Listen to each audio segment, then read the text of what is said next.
તો ફાઇનલી મિત્રો વાળી ગયા હાડા હાથ ને આપણે થઈ ગયા હતા નાઈ ધોઈને રેડી, કેમ કે આપણે જવાનું છે બહાર. અને કાળીબેન જો અત્યારે તેમાં સેનમિન્યા કરે છે, તો મેં કંઈક બાબા સૂટ પહેરી લીધું છે, ચપ્પલ પહેરી લીધું છે, અને આપણે જવાનું છે આપણે ધનનો.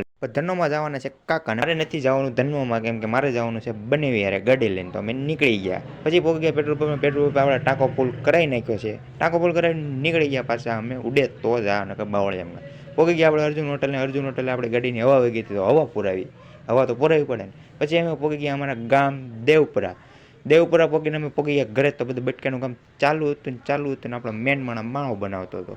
પછી હું મારું મોઢું જોવા માંડ્યો, કેમ કે મારું મોઢું સારું છે ને ભાઈ, વાળ હરકા કરવા જોવું જ પડે ને. પછી હું દાદા છોકરો લેવા આવી ગયા મહેમાનને, દાદા છોકરા કાઢો માવો ખાઈને પછી મહેમાન લઈને આવી ગયા ઘરે. ને આપણે થઈ ગયું જમવાનું રેડી. હું ઊભો રહી ગયો પીરસવા. મને કે બટાકા પીરસવા નથી રહું, મને બેસી દીધો લખી વગેરે આપણે કામ બધું કમ્પ્લીટ કરીને આવી ગયા ઘરે. ને ઘરે આવી ગયા. આપણો મીનુ વર્ક તમને કેવો લાગ્યો તો લાઈક કોમેન્ટ સબસ્ક્રાઈબ કરવાનું ભૂલતા નહીં. મળીએ બીજા નવા મીનુ વર્કમાં. ત્યાં સુધી બધાને બાય.